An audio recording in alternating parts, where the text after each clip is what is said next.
Hi there. Welcome to Dear Franny podcast. I am your host, Francesca Hoagie. And as always, I am very honored that you're taking some time to listen to the show today. So, on last week's episode, I started talking about authenticity and particularly in dating. And that's what I want to continue talking about tonight because it's nighttime while I'm recording this. But last week I was talking about the importance of really understanding that we are all on a larger love journey, right? So, in the old paradigm, in the old way of approaching relationships, and when I say old, I mean, let's just say the last 100 years, right? So, over the last 100 years, that's where dating has become a thing. Like before 100 years ago, well, pretty much every place around the world, romantic relationships were much more about marriage and property and succession and furthering your lineage by having children. And most people in the world did not have a situation where you got to look for the love of your life, right? It was, even if you were a king or a queen, and even sometimes even then there was less choice, right, in who you were partnering with. Relationships were much more societally dictated in terms of how they were supposed to look and who was supposed to be with who. And we had a lot more rules to follow, right? Like, so there was a lot more consensus about what it even meant to be in a romantic partnership. Now, around the beginning, well, actually really at the end of the 1800s, the beginning of the 1900s, so the turn of the 20th century, we had an industrial revolution. And so we went from being farmers. When I say we, I mean generally on Earth, on the planet. We went from being very locally based because, you lived in a community and you could live your whole life without ever leaving that community, without leaving that tribe, without leaving that village, without ever meeting anyone from a different social class, etc. And then we had this industrial revolution that happened. Bear with me on the history here, but it's important, I think, for context. And then suddenly you had people who were moving from their small towns. They were moving to cities to work in factories. And you had people now, young people living on their own versus before, especially young women would be living with their families until they got married and all of these things. So the whole world got upended when we started manufacturing things, not only because now we had widgets and the printing press and cars and cereal and all the things that we came to manufacture, but it also really changed the way that we mate. So if you think about all these young people, and there's a really great book if you want to learn more about this. It's called Labor of Love, The Invention of Dating. And the author's name is Maura Wengel, Wengel. It's a really great book. And she talks about this. She talks about how all of these societal shifts that were really led by this industrial revolution led to the invention of dating. So it's an American invention. It really started happening in Chicago in the late 1800s. And at first, dating was something that lower class people did. So upper class people still had their courtship rituals. Who they married was still very much dictated by their community norms, by church, by family, by the monarchy, or wherever, depending on where you lived. By the 1920s, 1930s, 1940s, dating starts to go mainstream. And so even people who are of higher social classes, have more money, have more status, have more privilege, they also started to get into this quote unquote dating game. And then, we had the whole kind of quote unquote golden era of dating, which was, if you think about like the 50s, and the invention of the car and the popularization of the car played a role in dating culture. And then it was about, if you were a girl, you wanted to be with a guy who had a car, and, the kind of car that he drove made a big deal. And, it was like all of these different kind of markers of status and desirability. And, women had to look a certain way and behave a certain way. And marriage was very much the goal. And so this idea that you were being your authentic self and meeting your soulmate, that was not the primary motivation, right? The primary motivation was to be with somebody who checked these societal boxes. Obviously, love played a part always. in dating. Well, I shouldn't say always. There were always some people who were always focused on love and people who were always focused on that deep connection. But I'm talking about overall, the culture wasn't like, find your soulmate. It was like, get married. Get married by a certain age, start having kids right away, have a house, have a car, have all these markers of success, right? Now, here we are, fast forward to 2024, and we have seen the limits of that way of approaching dating and relationships. So now in this new era, we have much higher expectations of our romantic partners. We want them to be everything to us. We want, to have passionate love. We want to have financial stability. And we want to be on the same page about family. We want to be on the same page about lifestyle. We want all of these things. And we also want to be best friends and all of these things, which make perfect sense that we want those things. However, if we really want those things, then we have to go deeper than looking at, okay, does somebody check these boxes on paper? Do they look a certain way? Do they present in a certain way? Do they seem to have a certain status? And if so, that's going to lead me to the happily ever after that I'm seeking. That mindset doesn't fit anymore. And so we can see that modern dating is in this crisis moment,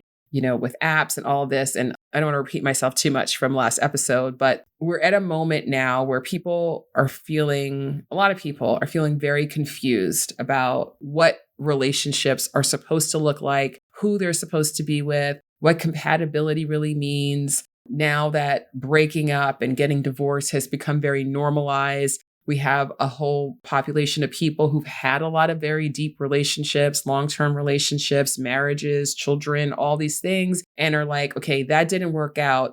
And now what? How do I move forward? How do I decide who is the right partner for me moving forward? And so we have all these questions about compatibility, but we tend to kind of still take that old thinking of the days where it's like, oh, this person has this job and drives this kind of car, therefore they're a catch, and I just want to be with them. A lot of people are taking that, they want the simplicity of that old thinking, but they want to put it on the complexity of modern love, dating, and relationships. And those two things are not compatible.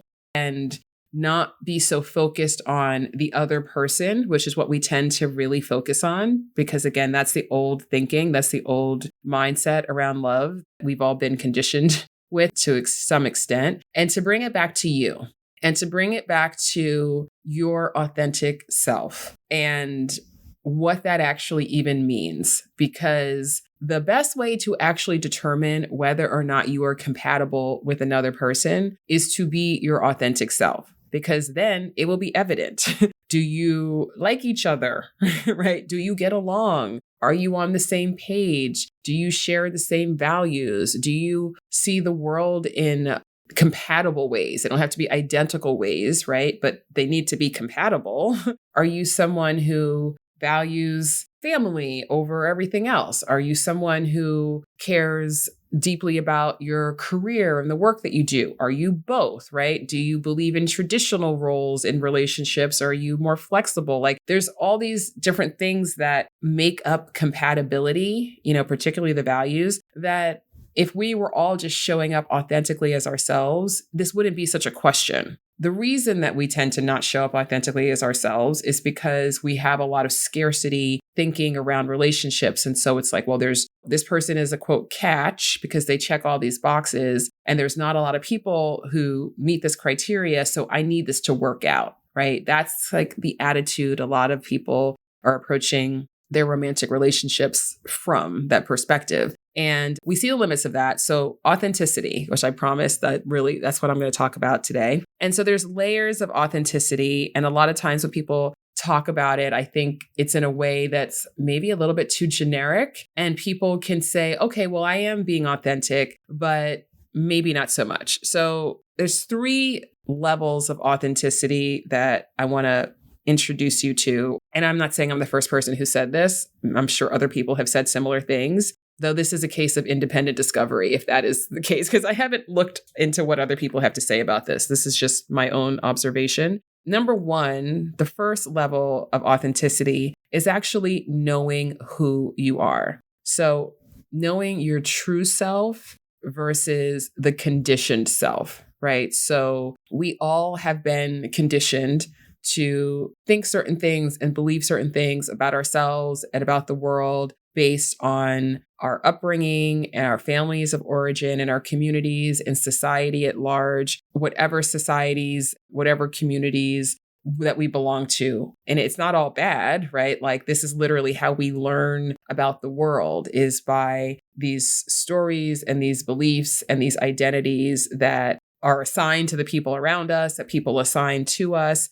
Some of that might be really good, and some of that might be really aligned with who you truly are, and some of that might be very empowering. But there's also a lot of that tends to, because society is dysfunctional, because humans are, we're all just figuring this human thing out. It's not easy. We have a lot of things that we tend to believe about ourselves that are not actually true.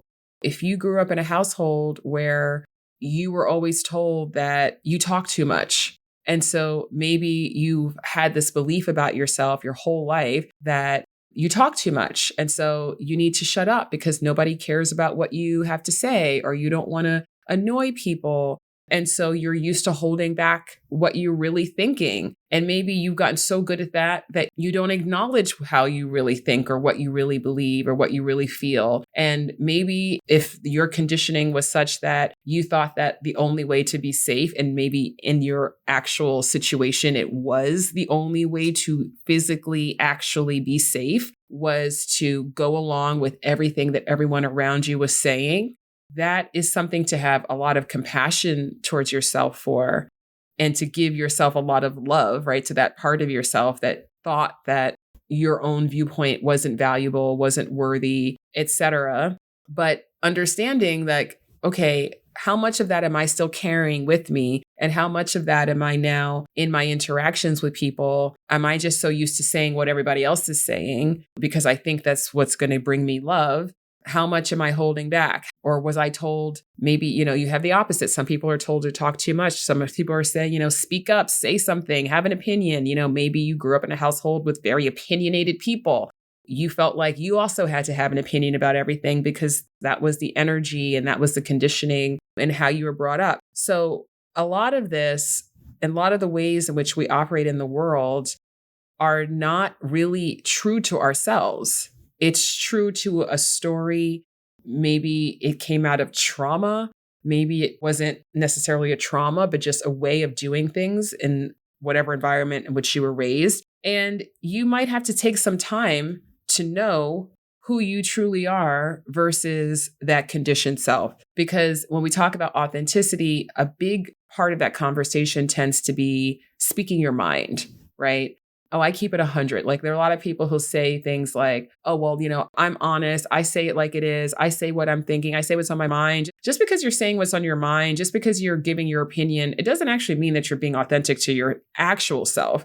You could be authentic to a conditioned self that isn't actually a real reflection of you because you think that's how you're supposed to show up in the world. I haven't brought it up this season, but if you've listened to the show or you know me personally, if you worked with me, taken any of my courses or anything, you know that I am always beating the drum of self-compassion. To me, the foundational self-love skill that is required to have a healthy, loving, kind relationship with yourself is to learn to be compassionate towards yourself. Because being human is hard. We are all doing the best that we can. We made a lot of decisions about ourselves, what we deserve, what is possible for us, what we're worthy of. We made a lot of those decisions from a very young age when we were trying to make sense of the world around us. And guess what? We got it wrong sometimes. So that's not our fault. And it's not about blaming anyone else. It's about understanding there is a bug in this program. I'm ready to debug the program and actually return to who I truly am.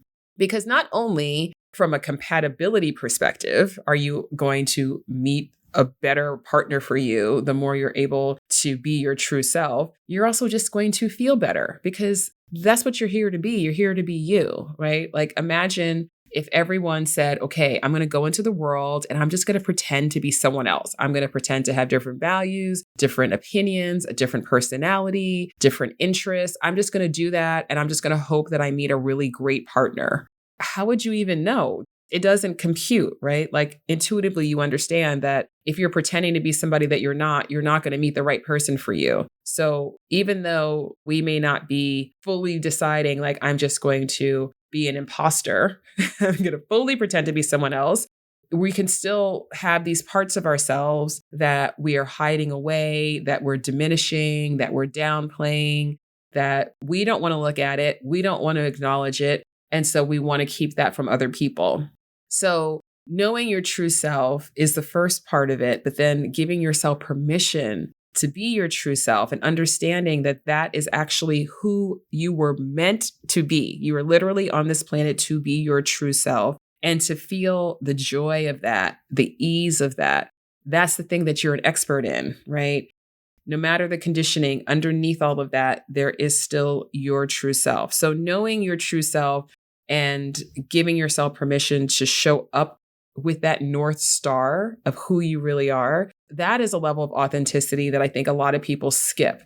They tend to focus on another level of authenticity, which is personality. So our personality is how we show up in the world, right? It's how we act. It's how we speak. It's the energy and the perspective that we bring to things. And again, your personality can be something that you have adapted because this is how you think you need to be in order to be loved, in order to be accepted, in order to be good enough. But your true personality might be very different. Your true personality might be very loving and very caring. And, you might be a total mushy love bug, but maybe you grew up in an environment where that was shamed out of you, or you were told that was weak, or you had experiences where that part of you was exploited, or you experienced a lot of pain, right? And so you shut that down. You're like, I'm not going to let people see that vulnerability within me. I'm not going to let myself get hurt that way ever again. That's a very understandable reaction.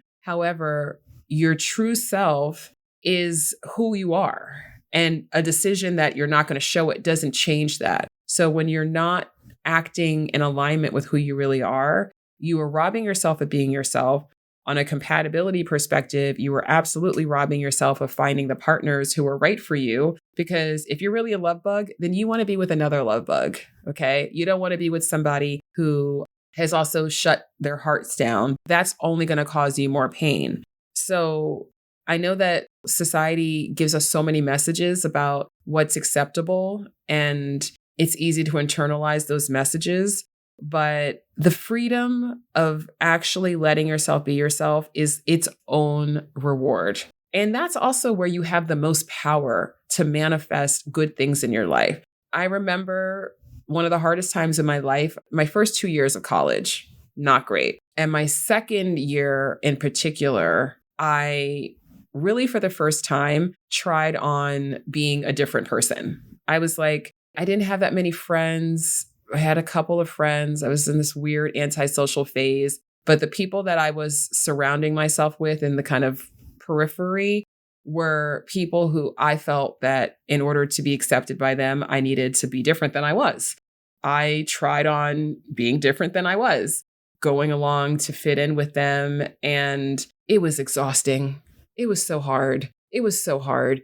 And there was this guy who I was, fixated on. And I had convinced myself that I was like in love with this guy. And he was not interested in me. We did not have a romantic relationship. Okay. It was not, this was a one-sided situation. But I remember at one point we were at somebody's, student housing, whatever. And he and I wound up being alone together, not like in any intimate way, but just like we were in a room, like sitting on a sofa, like it was just the two of us. And it was so awkward. I was like, I have no idea what to say to this person because I don't know what I was so in my head about what I thought I needed to be for him to like me that I just was frozen. Like I was just, and I remember after that incident having this realization of like, oh my God, like, thank God he doesn't like me. Because if he did, like, what would I do? Like, that would be horrible. How would I spend time with this person? Like, what would I talk about? And it was a real like moment of clarity for me and moment of grace because I was like, oh, wait, I actually have to be myself. Otherwise, like this is going to be way, way, way, way, way too hard. And I really gave myself that permission at that time. And I never had the problem of not knowing what to say ever again. Because my true self really is a chatterbox. Okay, so knowing who you are and giving yourself permission to be that true self. And that also includes how you're showing up, right? What that personality is, like that persona that you're embodying. And then the third level is your actions, right? So I think this is a place where a lot of us who we know our true selves, we know our true personality, but we maybe are able to rationalize doing things that are not in alignment with that truth, because we live in a world. I mean, it could be anything from, the kind of work that you would really love to do, but you do a different job because you think that's what you need to do, or that's what has brought you success, or that's what's brought you money, or that's what's brought you status. And so, the action there is to do work that is not aligned with who you really are. And you know that you're doing it, but that's a conscious trade-off. And I'm not saying, by the way, I know it is a privileged place to say like, oh, you should only do what feels totally right for you, right? Because sometimes in life, we do need to do things because that's the situation and you need to get through it. And, that's where you are right now. And I certainly have been in many circumstances like that in my life. But the point is, that's just one example, right? Going back to dating, how often are you going along with something that doesn't actually feel good to you? How often are you dating people or giving energy to people who aren't truly valuing you? And your true self wants to be loved and wants to give love, right? You want to give and receive love. You don't want to be giving love and not getting anything in return. But our actions can sometimes contradict that because we're not just seeing ourselves from this conditioning, but we're also behaving from this conditioning, right? So there's lots of layers of which we can examine, like, okay, am I actually acting in alignment? And all of this comes back to really understanding that the quality of your life and the quality of the relationships that you have, and certainly your romantic relationships, is going to be a reflection of your relationship with yourself. So the more that you're able to see yourself, the more that you're able to accept yourself, the more that you're able to love yourself through compassion, through taking high self-worth actions, even when you don't feel like it, right? Understanding that love is a verb. It's something that you do. That when it comes to self-love, we're not just waiting to wake up one day and magically feel all of these amazing feelings about ourselves, but understanding that, oh, I actually have a responsibility for fostering those feelings within myself through action, right? Through removing all the ways in which I'm treating myself in an unloving way and looking to yourself as your own North Star, as your own compass to understand what you actually need, and then start to give yourself that permission to give yourself what you need, right? Starting with that compassion, starting with that encouragement, starting with that kindness, starting with that self-validation, like giving yourself credit for all of the hard things that you've done and all that you've been through. Like there's so many ways in which we leave love on the table because we're not even giving ourselves that love. So when it comes to determining your compatibility with someone else,